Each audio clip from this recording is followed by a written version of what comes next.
Good day everybody, welcome once again. On this video, we were able to establish something from our last video. We were able to pull the data that we needed, and then we were able to now use the graphic here, the API, mock API that was actually pulling the data here, that we were able to mock it and then get the data that we needed from the backend. And then the next thing that in line that we're going to do in this video is how we can now be able to extract all this information and then use it in our own disposal, and then use it in building our own push notification. So let's go back to our this is where we left off last time. Let's run this code and make sure that everything is still in line. Okay, we believe that everything is still in line. Our cookie is still alive, and then we are still getting the data that we are supposed to get. Okay, so now the next thing for us is now for us to be able to get these distinct informations from this JSON file that we are getting from the API. So let's now go over. I've already written something out. I guess let me paste it. Okay. So now I've written a kind of an error catcher, and then the error catcher is going to be like if the status code is not equals to 200, I want you to actually just print out the status code, and then probably the request failed. The request failed with the status code of this. So anytime there anything that is not a 200, then if it is 400, if it's 43, then it's going to fail practically. So that's when I now know that my code failed. So I'm going to as well post this to my push notification and then get information at any time. Maybe when I will set the scheduler. If the scheduler runs and then I get this, then I'll now know that my code have broken, and I'll now go and fix it and then look into it.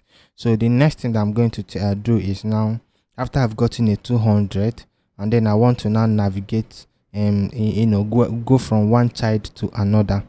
Okay, as you can see, we have different parents, and then we have different child, and then as a child you also have another child, and then different child represented in a dictionary format. So we want to be able to go into those parts of the JSON and then extract those information. And we'll now notice that the JSON is being housed by one dictionary.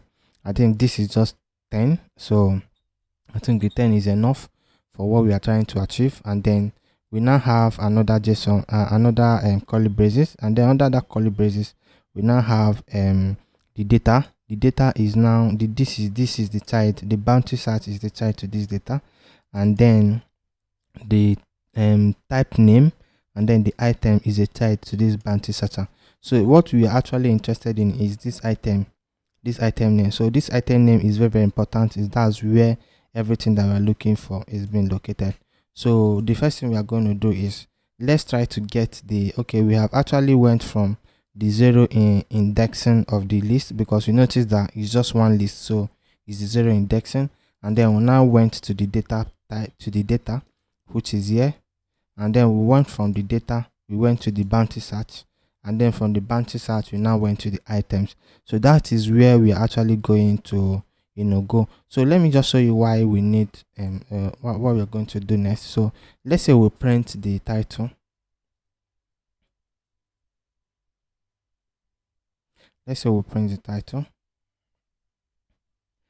Okay, okay, we need to go, because the reason why we need to do this 0 is because let me show you why we need to put 0 there. Everything is inside the list. So as everything is located inside the list, for you to actually get to this part of the children of this item, you have to first of all use an index to actually navigate to the inside. So we now use 0, which is just 0 is just the list is just one list. So 0 is the first index. So from the 0 we can now achieve what we are looking for. So that's why we need to put 0 here. So after that, then we now assign the data to title, and then we'll now print it. So as you can see now, we are only getting the first data, which is just the boot to assist in migration of recharge papers. So we are now getting this thing, and you can see, we are getting one applicant have already applied for this role.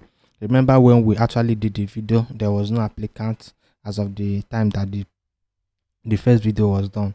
So and now you can see that we have number of applicants. This is as well going to might be an important aspect of it when we are building our boot or our push notification. So now the next thing that we're going to do is that we notice that we're only getting the first title. So we want something that is going to be able to navigate to this. So we now need the length of the data. So let's build a for loop so that we can loop through it.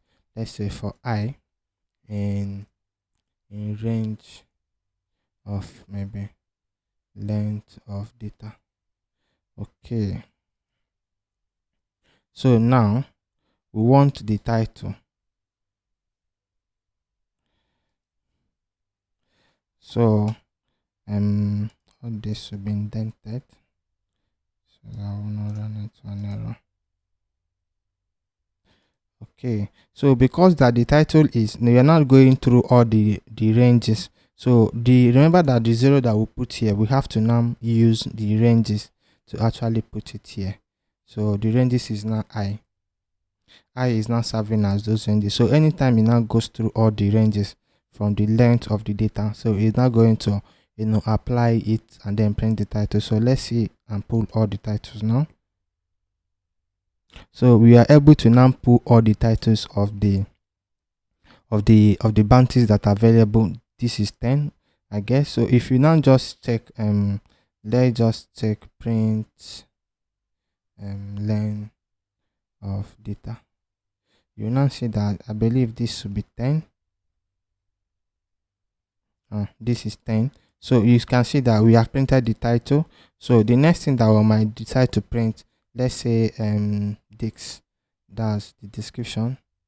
So let's go to here and let's copy this description preview so that I won't make mistake. So we now do data, we'll do our indexing, which is I, we do our description. So let's say print this and then print Dix. Okay, so let's now do this. I believe this is gonna work. Okay, at every point in time, as you can see, each bounty's description is not printed. So it's not saying, oh, this is the name of the bounty and then this is the problem description. I would like someone to migrate, blah blah blah. Okay, this is another criteria, and then another one is not going to go into all of them and now print the problem, the title, and now print the description, print the title, print the description, print the title. So you can decide to separate it. Let me use all this I'm doing is just a kind of, so that we can actually see where the title and the disk are being separated. I think everything is just chunk thing. Okay, so now as you can see, I was able to separate it.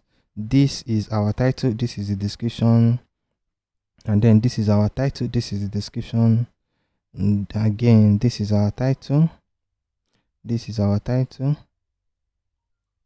this is the description. So as you can see, we are able to pull the description and everything together, and then we are now able to get the data and then all the data that we need. So by pushing this data to either our WhatsApp or our email, we can actually get through it. Maybe if you're sending it by hour, or if you're sending it by 30 minutes, at every 30 minutes you get maybe top 10. You can look through it and say, okay, is there any new one? Or you can actually maybe change it that maybe store it in a hash, and if the hash changes, then send me in the push notification. If the hash changes, send me a push notification. So it depends on how we are going to do it. So but as we go, we are going to see how we are actually going to tweak it and make sure that we are getting all the information that we needed. The bell icon on it, and then click share, like, and then comment below if there's anything that you feel that we are missing or you have a question for us. We'll get back to you shortly. Thank you for sticking with us, and keep on watching, and God bless you.